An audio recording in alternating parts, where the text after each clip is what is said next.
Merci en lettres capitales avec un point d'exclamation. Voilà comment Donald Trump a salué la réouverture du détroit d'Ormuz pour le reste de la trêve. Cette annonce de l'Iran a ravi le président américain, mais aussi les marchés financiers. Le cours du pétrole a chuté de plus de 10%. Les actions se sont envolées, mais le président américain maintient quand même son blocus jusqu'à ce qu'un accord soit conclu avec Téhéran. Nous sommes en direct avec Elisabeth Guedel. Est-ce un signe, Elisabeth, que les négociations avancent, une accélération ? Du côté américain, en tout cas, il y a vraiment espoir que les négociations vont reprendre très vite, peut-être dès ce week-end au Pakistan. Effectivement, il semble y avoir des progrès par rapport aux dernières négociations le week-end dernier. Et selon les médias américains et iraniens, discuteraient d'un plan en 3 pages. Les États-Unis débloqueraient 20 milliards de dollars de fonds iraniens gelés en échange de la remise des stocks d'uranium enrichi. Vous savez, c'est 440 kilos notamment d'uranium enrichi à 60% qui se retrouve enfoui sous terre dans les montagnes iraniennes. Les Américains avaient cherché à récupérer ces 440 kilos d'uranium enrichi, mais même avec des équipes d'élite militaire, c'était une opération très délicate, presque quasiment impossible. Donc si effectivement les États-Unis arrivent à récupérer ce stock, ça serait une énorme avancée. Reste aussi d'autres points à discuter, notamment combien de temps l'Iran serait prêt à suspendre son programme nucléaire. Les États-Unis réclament 20 ans, l'Iran 5 ans, donc encore beaucoup d'interrogations, mais semble-t-il, donc ça discute. Il faut rappeler que la fin du cessez-le-feu conclu, un cessez-le-feu de 2 semaines, expire mardi prochain. Elisabeth Guedel en direct de New York, merci à vous. Le décryptage à présent du général Jean-Claude Allard. Bonsoir, vous êtes aussi chercheur associé à l'IRIS. Le détroit d'Ormuz entièrement ouvert pendant le cessez-le-feu. Comment analysez-vous ce geste des Pasdaran ? Écoutez, c'est les Pasdaran qui avaient initié le blocus pour les navires qui n'étaient pas dans des flottes amies depuis le 3 mars, donc depuis 2 mois, ce qui a mis à genoux l'économie mondiale. Mais en contrepartie, il y a eu la continuation des frappes, des décapitations. Maintenant, des sanctions qui sont depuis longtemps appliquées sur l'Iran, donc un poids aussi bien militaire qu'économique sur ce pays. Le blocus qui a été mis en place avec détermination par les Américains, une dizaine de bateaux, et on l'a vu pendant les 3 premiers jours, les bateaux obtempérer lorsqu'on leur disait de s'arrêter et de faire demi-tour. Il y a donc une pression très forte qui s'est exercée sur l'Iran, qui les amène peut-être à commencer à baisser la garde et à envisager d'abandonner cette arme du blocus. Donc pour vous, ça serait... Et vous l'avez annoncé tout. Donc pour vous, ce serait une victoire politique de Donald Trump ? Pardon ? Pour vous, ce serait une victoire de Donald Trump, ce geste de l'Iran ? Oui, ben écoutez, je sais qu'on poursuit souvent Donald Trump en disant oui, il veut la victoire, il veut ci, il veut ça. Moi, je pense que c'est le déroulement processionnel et par à-coup des négociations et des confrontations entre 2 pays belligérants. Donc, ce n'est pas la victoire finale, c'est simplement une avancée qui est positif dans ce sens où on sent que si on continue sur cette dynamique, on va arriver à une cessation des hostilités. Je dis bien si et je dis bien à terme. Oui, vous prenez beaucoup de précautions. Alors, vous restez avec nous, Général Allard, puisqu'un sommet sur ce détroit se tenait justement à Paris, alors sans les Américains ni les Iraniens, donc les belligérants.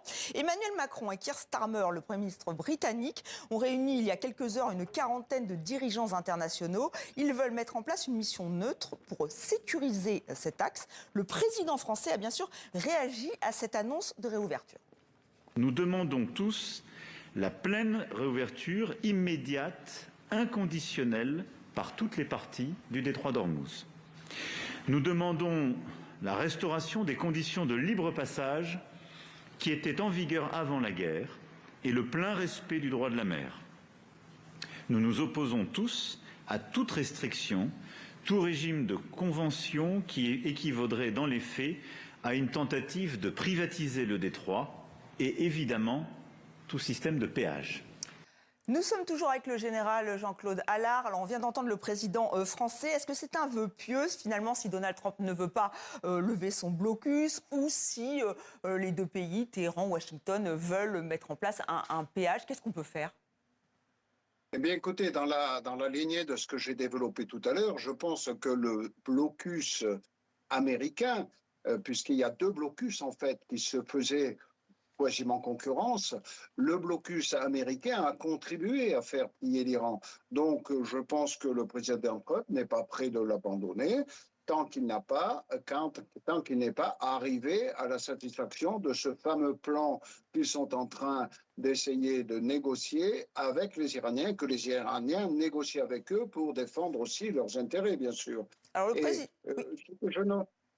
Je note simplement que le président, et je pense que c'est juste une formule diplomatique en disant le blocus doit être levé par toutes les parties. Mais là, la partie américaine n'est pas prête d'accepter les recommandations du président français parce qu'elle mène sa guerre. Et on a vu depuis le début que les Américains mènent cette guerre seuls, sans se concerter avec leurs alliés traditionnels qui sont maintenant presque, non pas des ennemis, mais des étrangers à cette dynamique irano-américaine. Effectivement, le président américain a dit qu'il ne voulait pas de l'aide des pays de l'OTAN, ce tigre de papier, il l'a encore redit. Il y a même des dissensions au niveau européen, puisque le chancelier allemand souhaite la présence des Américains pour cette mission donc, de sécurisation, une présence souhaitable. Est-ce à dire que l'Union européenne, là, part en ordre dispersé ? Écoutez, au départ, oui, mais ce travail qui est fait dans cette première réunion a pour but effectivement de rassembler les avis des différents participants potentiels. Donc, il faut qu'ils s'expriment. S'il y en a un qui dit « je voudrais faire comme ci, comme ça ».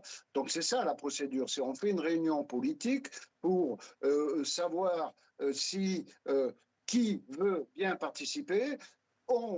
Dans une deuxième étape, on récupère ce qu'on appelle dans l'OTAN les caveats, c'est-à-dire les limites que l'un ou l'autre voit à l'action qu'on peut mettre sur pied. Et puis ensuite, on passera à une planification militaire qui est d'ailleurs prévue la semaine prochaine à Norfolk, parce que Norfolk, c'est le PC de la flotte britannique. C'est peut-être à partir de là que va se commander cette opération si elle se met sur pied. Alors l'une des priorités, c'est le déminage, général Allard. Donald Trump dit que l'Iran retire toutes ses mines marines avec l'aide des États-Unis. Est-ce que ça vous semble plausible ?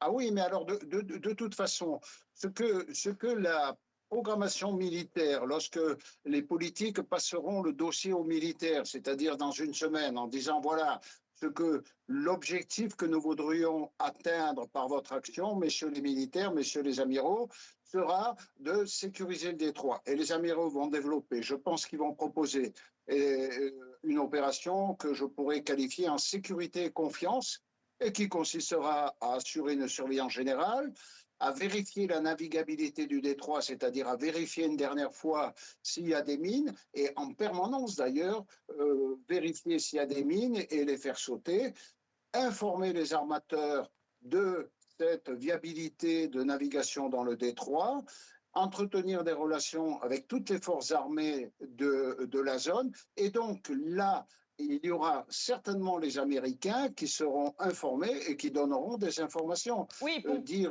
donc pour vous, les Américains, de toute façon, feront partie de cette mission, qu'on le veuille ou non. Merci infiniment, général Allard, d'avoir été avec nous en direct dans 64 minutes. Merci encore.